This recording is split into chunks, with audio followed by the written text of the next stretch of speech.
जय हिंद साथियों, मैं अंकित कुमार यादव आप सभी का स्वागत करता हूं सृष्टि ज्ञान केंद्र में, जहां हम पढ़ रहे हैं कक्षा 12वीं के इतिहास को और जिसमें चल रहा है अध्याय 2 जिसका नाम है राजा, किसान और नगर। ये जो अध्याय है आपका, ये अध्याय भारतीय इतिहास के स्वर्णिम काल से जुड़ा हुआ है। भारत के उस कालखंड को बताता है जिस कालखंड में भारत ने अपने वर्चस्व को स्थापित किया, पूरे विश्व में अपने ताकत को, अपने साम्राज्य शक्ति को पूरी दुनिया को दिखाया। आप सबने पढ़ लिया कि अशोक या मौर्य साम्राज्य किस प्रकार से प्रगति करता है और फिर अशोक ने किस प्रकार से शांति की राह अपनाई। अब आप चल रहे हैं उससे आगे पढ़ने। आपको मैंने ये भी बता दिया कि गुप्त काल के आने से पहले भारत में किस प्रकार के साम्राज्य पनपे और कौन कौन से साम्राज्यों ने एक बहुत बड़ी भूमिका निभाई, जिसमें एक सातवाहन थे और एक आपके कुषाण थे। ठीक है, ये वो महत्वपूर्ण साम्राज्य थे जिन्होंने गुप्त काल और मौर्य काल के बीच में एक बड़ी भूमिका निभाई है भारतीय इतिहास में। अब हम चल रहे हैं उस कालखंड को पढ़ने जो भारतीय इतिहास का स्वर्णिम काल कहलाता है। इसे स्वर्णिम काल क्यों कहते हैं, इन सब बातों को हम बहुत अच्छे से समझेंगे। गुप्त काल हर प्रकार से भारतीय इतिहास का स्वर्णिम काल है। क्यों है, इसके पीछे बहुत सारे कारण हैं। आप ये मान लीजिए कि गुप्त काल में हर पैमाने पर विकास हुआ है, हर क्षेत्र में विकास हुआ है, इसीलिए गुप्त काल को भारतीय इतिहास का स्वर्णिम कालखंड कहा जाता है। क्या कहा जाता है? स्वर्णिम कालखंड कहा जाता है आपके गुप्त काल को। गुप्त काल वो कालखंड है जो भारत के विकास को एक असीम ऊंचाई पहुंचाता है। एक बहुत ही मतलब हर क्षेत्र का विकास आप मानिए, धार्मिक हो, साहित्यिक हो, राजनीतिक हो, आर्थिक हो, सामाजिक हो, हर प्रकार का विकास आपको इस कालखंड में दिखाई पड़ेगा। और इसके प्रतापी राजाओं के कारण, सबसे ज्यादा इसके प्रतापी राजाओं के कारण। आप सबने चंद्रगुप्त विक्रमादित्य का नाम सुना होगा। चंद्रगुप्त विक्रमादित्य इसी कालखंड के हैं। चंद्रगुप्त विक्रमादित्य इसी कालखंड के राजा हैं। एक आएंगे समुद्रगुप्त, बहुत प्रतापी राजा। उससे प्रतापी राजा आज तक किसी ने नहीं देखा होगा। एक भी युद्ध नहीं हारेगा व्यक्ति, एक भी। मतलब जब वो लड़ने निकलते थे तो मतलब सब उनके आगे नतमस्तक हो जाते थे। इतना उनका प्रताप था, इतना उनका प्रताप था। और उन्होंने जितने भी युद्ध लड़े अपने विपक्षियों को चकनाचूर कर दिया, कभी भी अपने विपक्षियों को अपने सामने टिकने नहीं दिया। तो आइए पढ़ते हैं और जानते हैं गुप्त साम्राज्य को। मौर्यों के पतन के बाद उत्तरी भारत को पुनः संगठित करने एवं मगध को महत्वपूर्ण बनाने का श्रेय गुप्त वंश को है। तो ये याद रखना है कि उत्तर भारत को मौर्यों के बाद किसी ने फिर से सुसंगठित किया है, तो वो किसने किया है? गुप्तों ने किया है। फिर से पाटलिपुत्र को वो गौरव प्रदान करने का काम किसी ने किया है, तो वो किसने किया है? वो गुप्तों ने किया है। गुप्तों ने पुनः पाटलिपुत्र को वो सम्मान प्रदान किया जो मौर्य काल के समय उसे मिला हुआ था। आगे सुनो। विभिन्न अभिलेख, मुद्राएं एवं बहुत बड़ी संख्या में साहित्यिक ग्रंथ गुप्त वंश के विषय में पर्याप्त जानकारी प्रदान करते हैं। लगभग सभी पुराणों में गुप्त शासकों का उल्लेख है। विशाखदत्त के देवी चंद्रगुप्तम एवं मुद्रा राक्षस नाटकों में हमें कुछ जानकारी मिलती है। इसे अंडरलाइन कर लो और इसे लिख लेना कि गुप्त साम्राज्य के बारे में हमें किन साहित्यों से पता चलता है। वो कौन से साहित्य हैं? आपके विशाखदत्त के देवी चंद्रगुप्तम एवं मुद्रा राक्षस, ये वो नाटक है, ये नाटक है, लिखे गए हैं। ठीक है, तो इन नाटकों से हमें गुप्त साम्राज्य के बारे में जानकारी मिलती है। कालिदास की विभिन्न रचनाएं भी तत्कालीन इतिहास के विभिन्न पक्षों का चित्र प्रस्तुत करती है। चंद्रगुप्त विक्रमादित्य के समय में आए चीनी यात्री फाहियान ने ये अंडरलाइन करके रखना है कि चीन का कौन सा यात्री गुप्त साम्राज्य के समय काल में आया, किसके समय काल में आया है? चंद्रगुप्त विक्रमादित्य के समय काल में आया। कहाँ आया है? ये आया है नालंदा विश्वविद्यालय। क्या करने? पढ़ने आया है। उस समय नालंदा विश्वविद्यालय सबसे विख्यात विश्वविद्यालयों में से एक था। विश्व में अगर सबसे प्रसिद्ध विद्यालय था कहीं पर भी तो वो कौन सा था? नालंदा विश्वविद्यालय। समझ आई बात? तो फाहियान आता है कहां पढ़ने?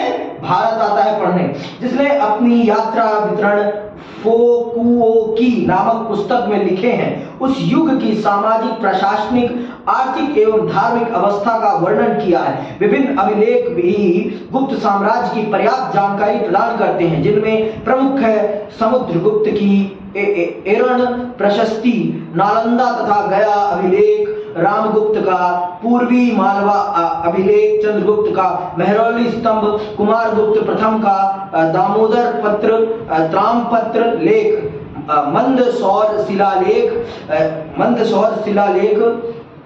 स्कंदगुप्त का भीतरी स्तंभ लेख आदि। गुप्त अभिलेखों में सर्वाधिक महत्वपूर्ण है प्रयाग प्रशस्ति, जो मौर्य सम्राट अशोक के कौशाम्बी स्थित स्तंभ लेख के निचले भाग में उत्कीर्ण है। इसे इलाहाबाद स्तंभ लेख भी कहा जाता है। इस प्रशस्ति का लेखक समुद्रगुप्त का दरबारी कवि हरिशेन है। यह याद रखना है कि किसने लिखा है आपका प्रयाग प्रशस्ति, तो किसने लिखा है? हरिशेन ने लिखा है, जो किसके? समुद्रगुप्त के दरबार का कवि है। विभिन्न मोहरों एवं सिक्कों से भी गुप्त काल की सामाजिक, आर्थिक एवं धार्मिक परिस्थिति आदि का पर्याप्त ज्ञान होता है। तो मतलब बहुत बड़े साहित्यिक स्रोतों के माध्यम से हमें गुप्त साम्राज्य की जानकारी मिलती है। बहुत सारे साहित्यिक स्रोत हैं जो हमें गुप्त साम्राज्य, शिलालेख हैं, स्तंभ लेख हैं, जिनके माध्यम से हमें गुप्त साम्राज्य के बारे में बहुत सारी डिटेल नॉलेज पता चलती है। बहुत सारे लेखक, बहुत सारे यात्री आए जिन्होंने गुप्त साम्राज्य की स्थितियों को बहुत अच्छे से और बहुत बारीकी से अपनी पुस्तकों में लिखा है। आगे सुनो। प्रारंभिक गुप्त शासक। प्रारंभिक, जब गुप्त साम्राज्य स्थापित हो रहा था तो कौन कौन उसके शासक थे?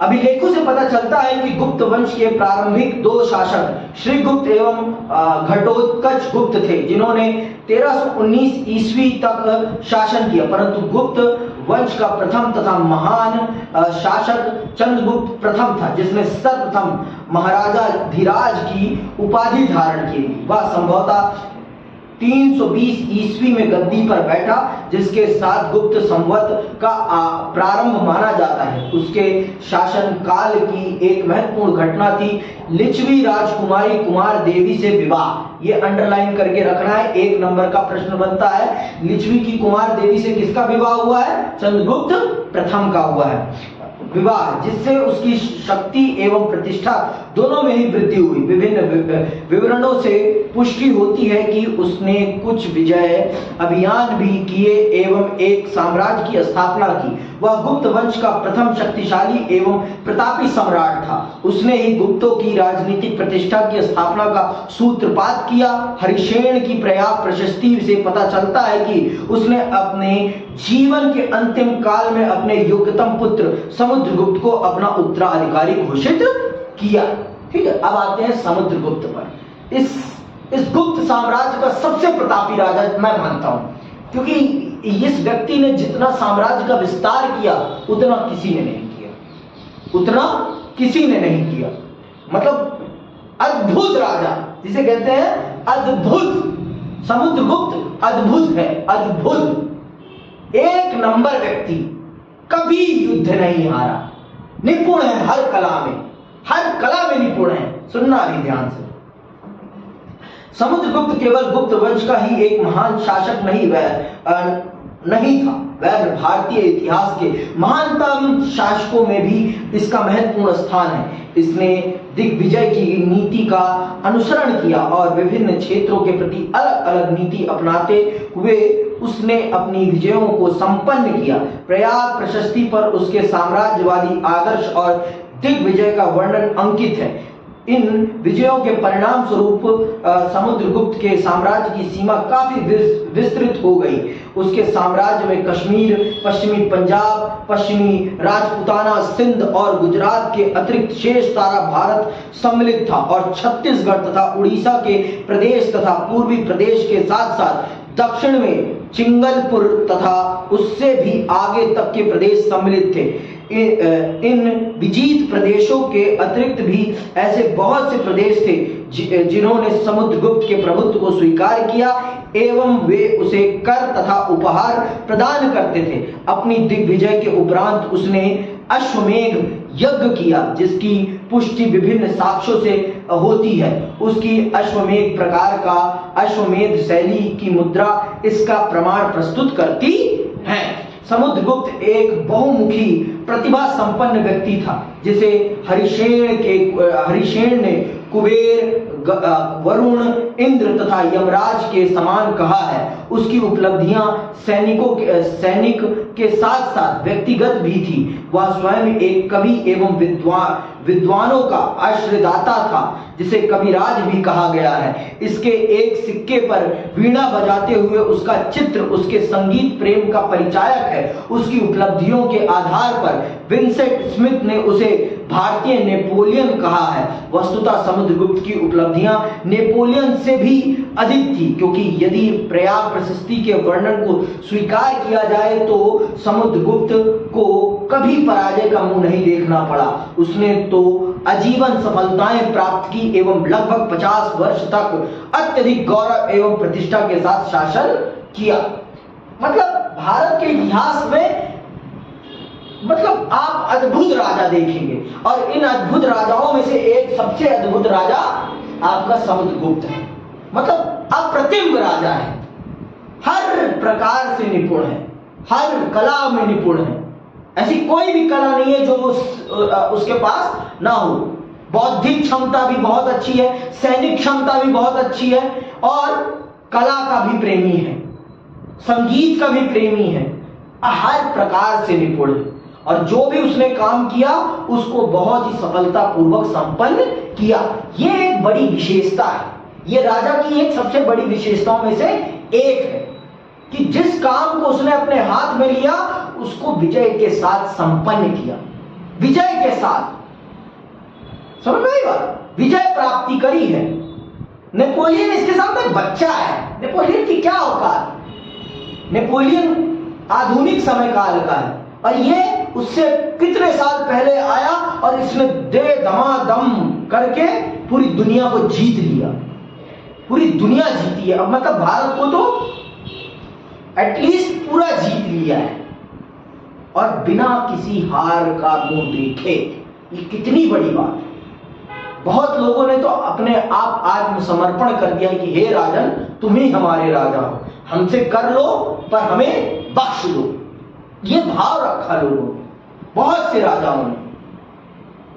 आप इसकी कालखंड को देखिए, कितना अप्रतिम राजा है। आगे चलते हैं, फिर आते हैं चंद्रगुप्त विक्रमादित्य। चंद्रगुप्त विक्रमादित्य जो सबसे महान माने जाते हैं, गुप्त साम्राज्य के सबसे महान राजाओं में से एक माने जाते हैं। कौन?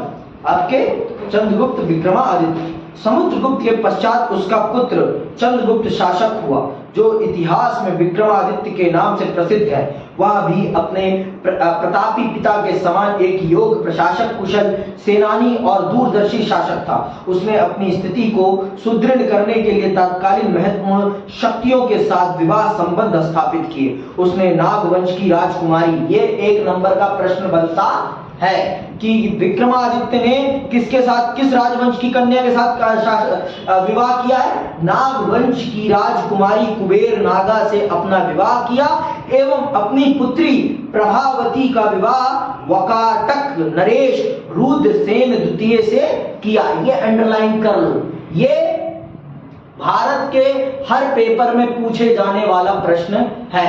भारत के हर पेपर में, चाहे वो एसएससी हो चाहे एसएससी का हर पेपर में ये प्रश्न आएगा।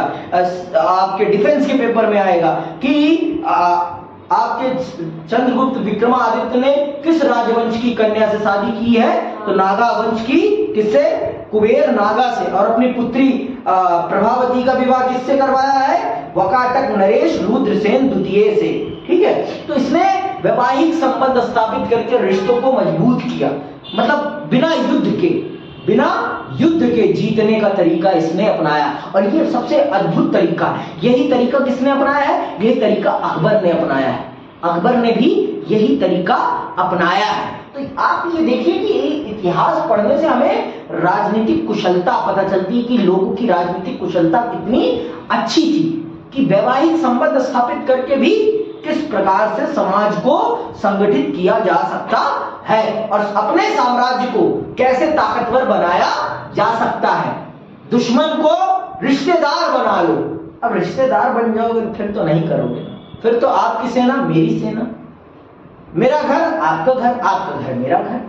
तो ये कितनी दूरदर्शिता को दिखाता है कि राजन में कितना बुद्धि चेष्टता थी। बुद्धि चेष्टा कितनी अच्छी थी कि उसने अपने शत्रुओं को भी अपना परम मित्र बना लिया, परम मित्र बना लिया। समझ में आई बात? आगे सुनो।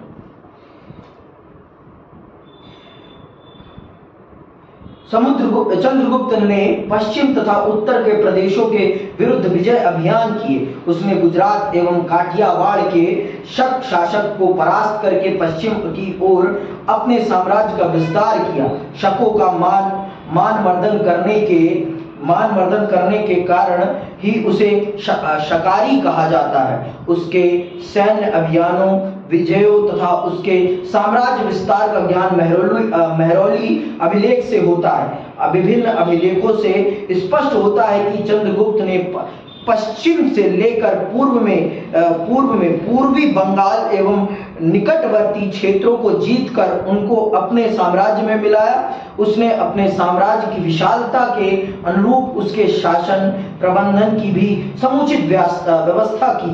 उसकी प्रशासनिक व्यवस्था का आभास हमें उसके सिक्कों तथा विभिन्न अभिलेखों से होता है। चीनी यात्री फाहियान के यात्रा वृत्तांत से भी उसके प्रशासन के विषय में ज्ञान होता है। साहित्यिक क्षेत्र में उसकी उपलब्धियां तो कहावतें बन गई हैं। उसका दरबार नवरत्नों से विभूषित था, जिसमें कालिदास, अंडरलाइन कर लो कितने महान लोग हैं उसके दरबार में, जिसमें कालिदास तथा वरामिहिर सर्वाधिक महत्वपूर्ण थे।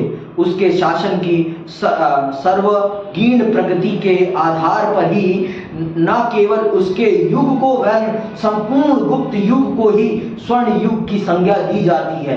कुछ विद्वानों ने तो उसकी उपलब्धियों को समुद्रगुप्त से भी अधिक महत्वपूर्ण माना है, लेकिन मैं नहीं मानता भाई, मैं नहीं मानता। मैं मानता हूं भाई जो नींव डालता है ना भाई, वही ताकतवर होता है।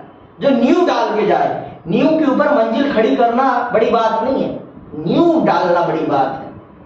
जो नींव डाल दे वही बड़ी बात है। जिसने डाल दिया कीला कि अब तो नहीं उखड़ सकता, बनाओ इसके ऊपर जितनी मंजिल बनानी है। तो आप ये जान लीजिए कि इनका साम्राज्य हर क्षेत्र में प्रगतिशील था। कालिदास है इनके उसमें, वरामिहिर है इनके दरबार में। कालिदास का होना, कालिदास भारत के सबसे बेहतरीन कवियों में से एक है।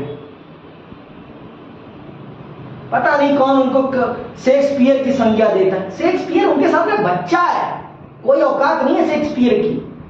पर वही है ना, इतिहास में उन्होंने लिखा इतिहास तो अपने हिसाब से सबको बड़ा बनाया, किसी को छोटा। लेकिन कालिदास के आगे पूरी दुनिया नतमस्तक होती है। कालिदास जैसा कोई कवि नहीं हुआ है आज तक। वरामिहिर भी बहुत महान कवि है, बहुत महान। समझ में आएगा? आर्यभट्ट भी इसी समय काल के हैं।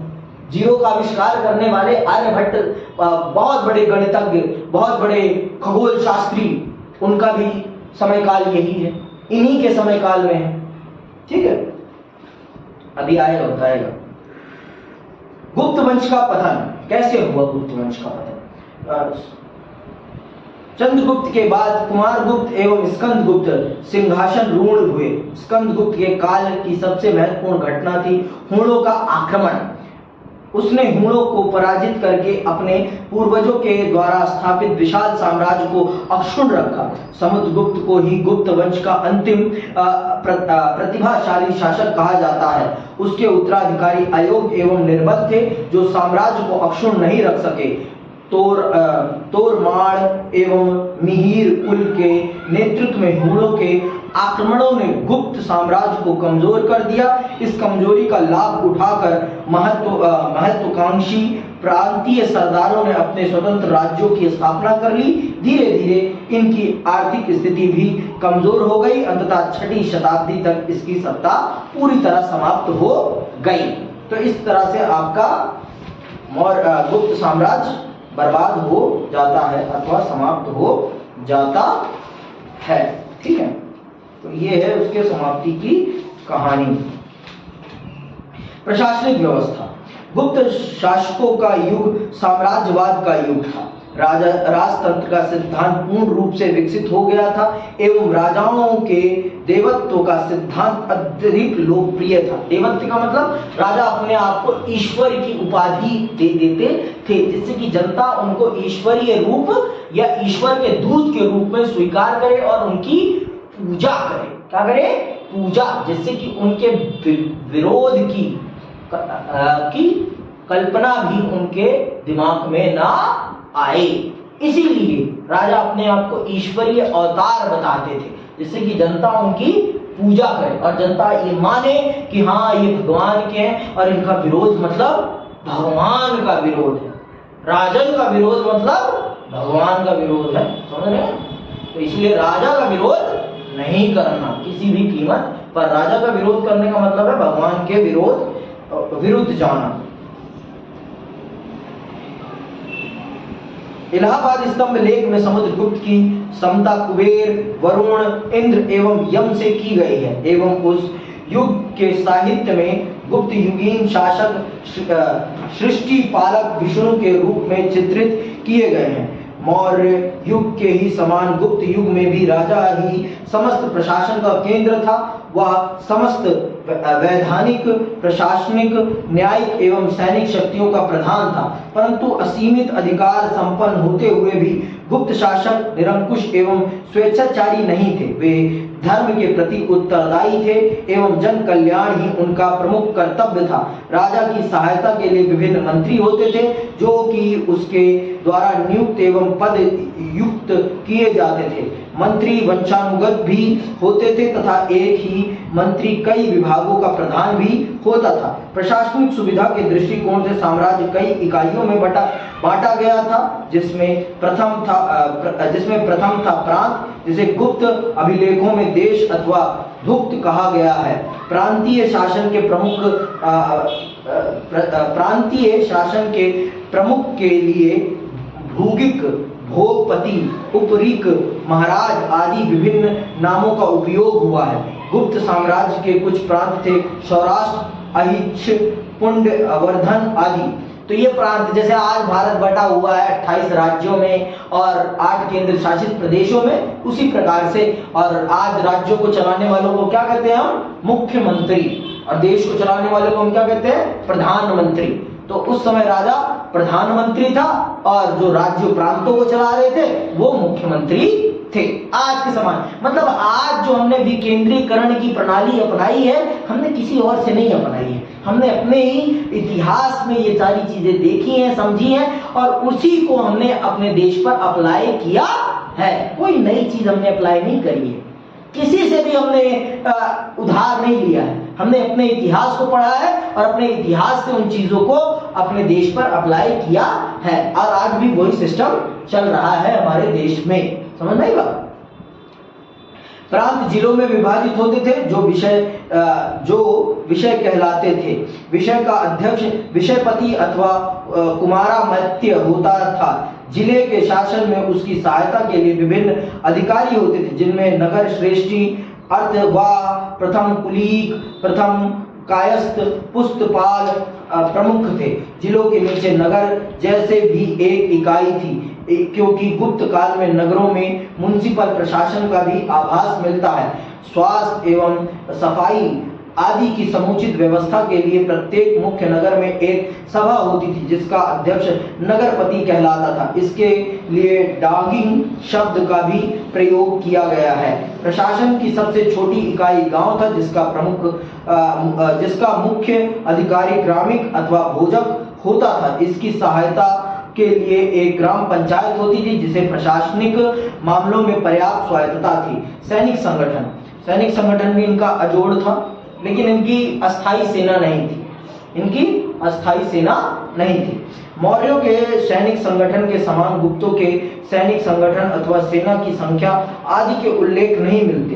उनके पास मौर्यों के समान अपनी अस्थाई सेना भी नहीं थी। अंडरलाइन करो, इनके पास अपनी अस्थाई सेना नहीं थी। वे अपने अधीन सामंतों एवं शासकों की सेना पर ही अधिकांशतः निर्भर रहते थे। गुप्त अभिलेखों में विभिन्न सैन्य अधिकारियों का उल्लेख हुआ है, जैसे सेनापति, महासेनापति, बलाधिकृत, महाबलाधिकृत, संधि विग्राहक, महासंधि विग्राहक आदि, परंतु इससे उनकी सेना के वास्तविक स्वरूप की जानकारी नहीं मिल पाती। गुप्तों की सैन्य व्यवस्था कमजोर थी, जो उनके पतन का एक महत्वपूर्ण कारण बनी। भाई देखो, सेना उसी के प्रति वफादार रहती है जो उसको तनख्वाह देता है। तो इनके पास अपनी कोई अस्थाई सेना नहीं थी। किसके पास? गुप्त शासकों के पास। ये अपने सामंतों के सेना पर निर्भर थे और इनकी हार का सबसे बड़ा कारण भी यही बनता है कि इनके पास अपनी एक अस्थाई सेना नहीं थी। राजस्व व्यवस्था एवं वाणिज्य तथा व्यापार ये भी सुदृढ़ था, बहुत अच्छा था। गुप्त अभिलेखों में 18 करों का वर्णन मिलता है। तो 18 प्रकार के कर थे, ठीक है, गुप्त काल में, जिससे आभास होता है कि राज्य की आय के प्राचुर स्रोत थे, परंतु इन करों के नाम का उल्लेख न मिलने के कारण इसके विषय में निश्चित ज्ञान नहीं होता था। बंजर भूमि, जंगलों, चारागाहों, नमक की खानों, देश में बाहर से आने वाली वस्तुओं एवं नशीली वस्तुओं पर कर एवं चुंगिया राज्य की आय के प्रमुख साधन थे। राज्य में निर्मित सभी वस्तुओं पर चुंगी लगाई जाती थी। आय का सर्वाधिक महत्वपूर्ण स्रोत था भूमि राजस्व। सामान्यतः भूमि राजस्व उपज का छठा भाग होता था, परंतु असामान्य स्थिति जैसे अनावृष्टि तथा अतिवृष्टि में यह कम भी कर दिया जाता था। नियमित कर के अंतर्गत अनेक करों का वर्णन मिलता है, जैसे भूमि पर उपरिक, भूतोवाद, प्राप्ति एवं विशिष्ट विष्टि आदि कर नगद एवं वस्तु दोनों रूपों में लिए जाते थे। तो मतलब आप मान लीजिए कि इनके कालखंड में कमाई के भी बहुत सारे स्रोत थे। आर्थिक रूप से भी गुप्त साम्राज्य संपन्न था, वाणिज्यिक तौर पर भी संपन्न था, सब प्रकार से, मतलब आर्थिक मजबूती बहुत अच्छी थी। किसकी? गुप्त साम्राज्य की। अब आते हैं सामाजिक दशा। देखो, गुप्त साम्राज्य में जाति व्यवस्था, सनातन धर्म, आज जिसे हम हिंदू धर्म कहते हैं, वो अपने चरम पर था। जाति व्यवस्था पूरी तरीके से अपने चरम पर थी। छुआछूत सब था, मतलब पूरी जिस प्रकार से पालन होना चाहिए, ब्राह्मण सर्वोच्च था धर्म में और उसके अधीन पूरा तंत्र चलता था। सुन लो, मैं अपने मन से नहीं कह रहा हूं, मैं यहाँ लिखा हुआ है, ठीक है। तात्कालीन साहित्य एवं चीनी यात्री फाहियान के वर्णन से हमें गुप्तकालीन सामाजिक व्यवस्था के विषय में भी पर्याप्त जानकारी मिलती है। वर्ण व्यवस्था पहले की अपेक्षा कठोर ही हुई थी। समाज में ब्राह्मणों का सम्माननीय स्थान था एवं क्षत्रियों का स्थान भी ऊंचा था। छुआछूत की प्रथा का कठोरता से पालन किया जाता था। मैंने अपने मन से तो नहीं कहा, लिखा हुआ है। फाहियान के वर्णन से पता चलता है कि इस समय समाज में एक नया वर्ग अस्तित्व में आ गया, जिसे चांडाल कहते थे। उनकी स्थिति शूद्रों से भी दयनीय थी। ये शहर के बाहर अलग बस्तियों में रहते थे तथा शहर में प्रवेश करते समय लकड़ी खड़खड़ाते हुए आते थे, जिससे अन्य लोगों को पता चल जाए और वे उनके स्पर्श से दूषित ना हो जाएं। संयुक्त परिवार प्रथा का प्रचलन था। कुछ ऐसे भी संकेत मिलते हैं जिससे पता चलता है कि जातियों को अपने व्यवसाय चुनने की स्वतंत्रता थी। कुछ उदाहरण से पता चलता है कि ब्राह्मण तथा क्षत्रियों ने अपने से निम्न वर्ग के व्यवसायों को अपनाया तथा वैश्यों एवं शूद्रों ने अपने से ऊंची जातियों के लोगों के व्यवसाय को अपनाया। एक शूद्र शासक का भी उल्लेख मिलता है। समाज में सती प्रथा एक प्रारंभ होने के भी संकेत मिलते हैं। दास प्रथा प्रचलित थी, परंतु दासों की स्थिति यूरोपीय दासों के समान दयनीय नहीं थी। तो सती प्रथा भी यहीं से प्रारंभ होती है। धार्मिक स्थिति मतलब हिंदू धर्म ने जो मौर्य साम्राज्य में और बीच के साम्राज्यों में जो अपनी स्थिति को खराब किया था, वो उसकी स्थिति इन्होंने बहुत सुधार दी थी। और ये वैष्णव विष्णु के उपासक थे, ये बहुत बड़े विष्णु के उपासक थे। और मैंने आपको बता ही दिया है कि हिंदू धर्म दो संप्रदायों में बढ़ गया था, वैष्णव संप्रदाय और शैव संप्रदाय, इनमें डिवाइड था। तो ये लोग विष्णु के उपासक थे।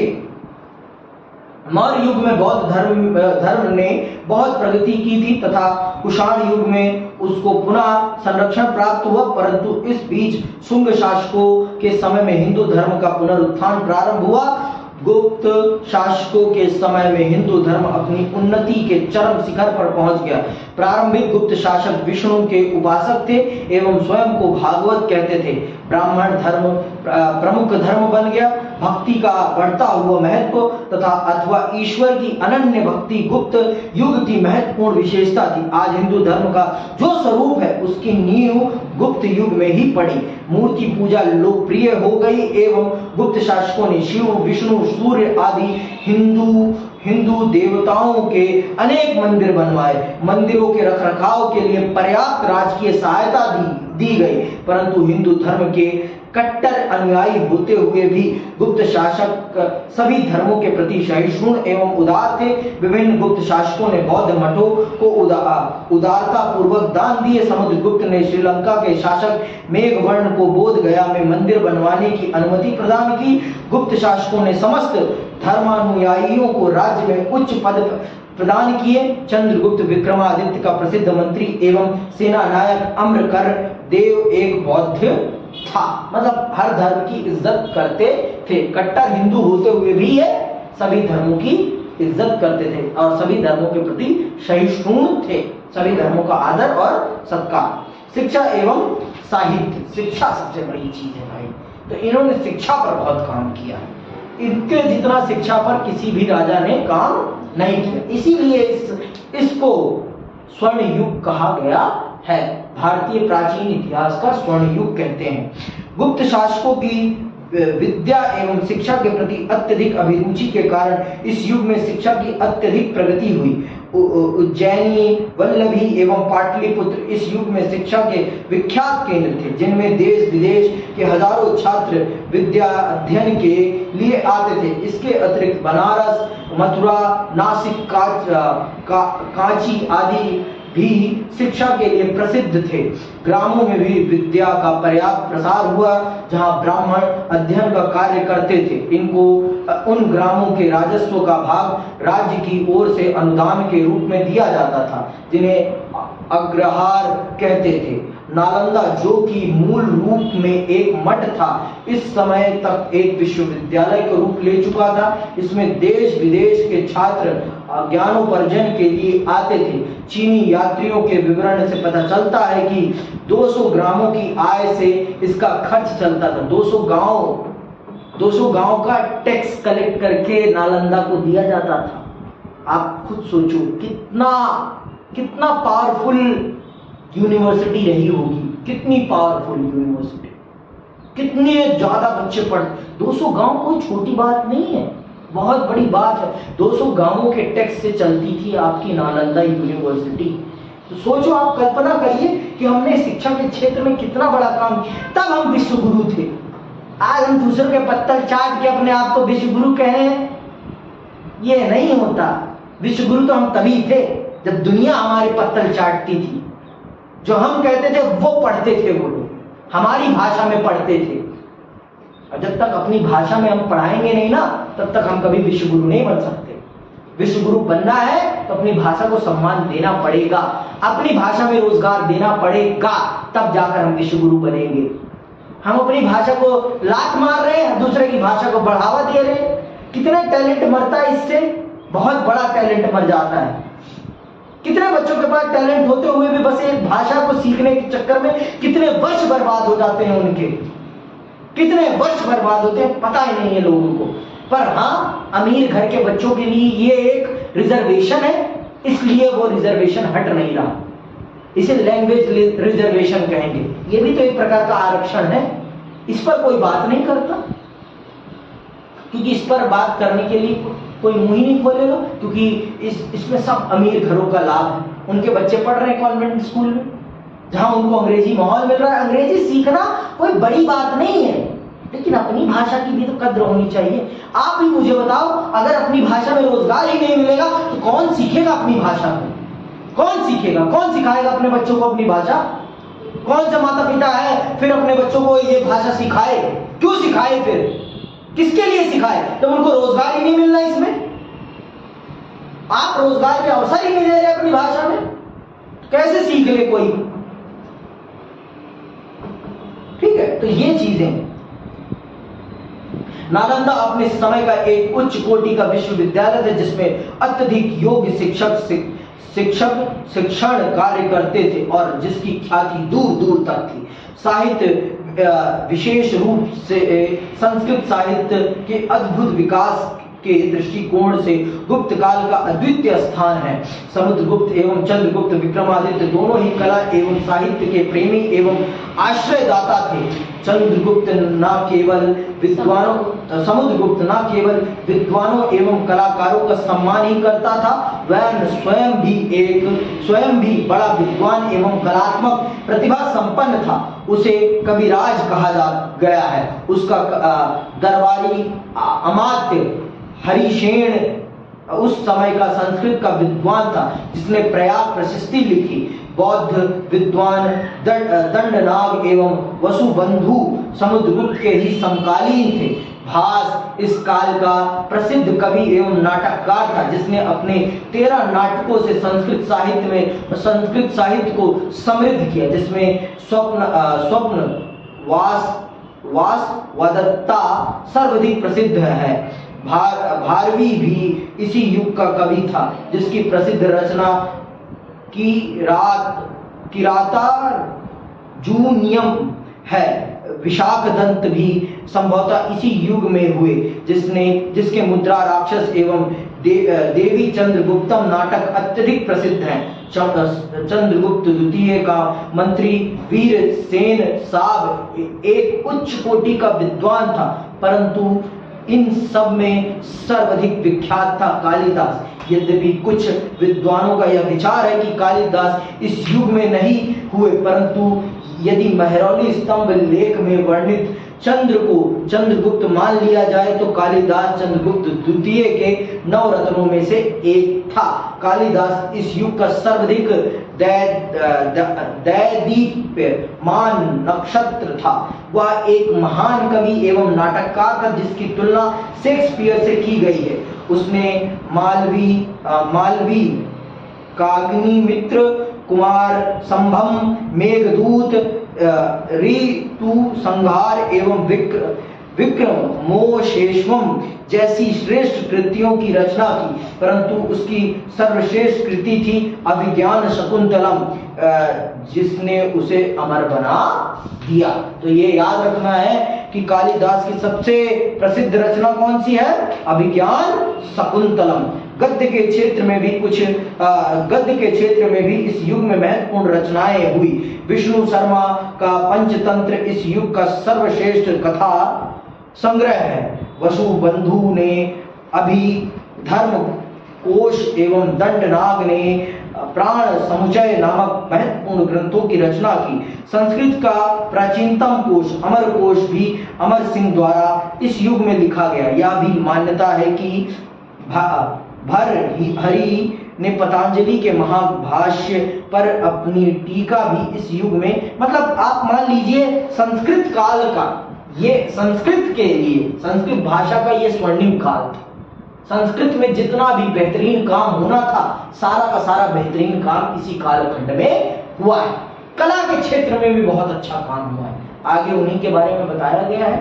पर आज बस इतना आप जान लें कि ये गुप्त साम्राज्य भारतीय इतिहास के सभी पैमानों पर खरा उतरता है, सभी क्षेत्रों में प्रगति करता है, इसीलिए ये भारतीय इतिहास का स्वर्णिम काल कहलाता है। स्वर्णिम काल इसीलिए इसे कहा गया है। और इसी के साथ ये अध्याय आपका यहीं पर समाप्त होता है और मैं विदा लेता हूं। जय हिंद, जय भारत।